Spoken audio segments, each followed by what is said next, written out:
त्या ठिकाणी मी मनापासून आभार मानतो की पंढरपूरच्या विकासासाठी जनतेने जो आम्हाला कौल दिलाय त्यांच्या विश्वासाला कदापि तडा जाणार नाही आणि निश्चितपणे येणाऱ्या काळामध्ये पंढरपूर शहरातील जनतेच्या मनात ज्या पद्धतीचा पंढरपूरचा विकास आहे तो विकास उद्यापासूनच चालू होईल याची मी या ठिकाणी जनतेला खात्री देतो आणि पुन्हा एकदा सगळ्यांचं मी या ठिकाणी आभार मानतो। तुम्ही पंढरपूरमध्ये माधुरीत आहे, पंढरपूरमध्ये 1 नंबर मताधिकारी विजय झालेला आहे, कशातच होतं काही? हे मी जे गेले कित्येक वर्ष झालं पंढरपूर शहरामध्ये काम करतो, जनतेची सेवा करतो।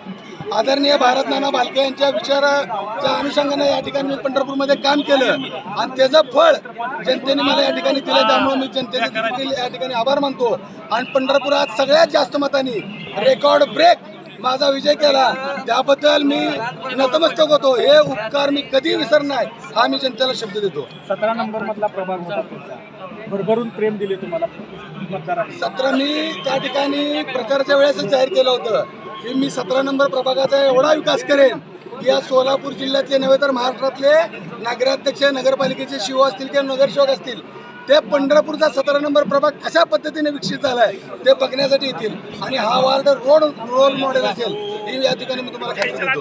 विजय कोणाला समर्पित?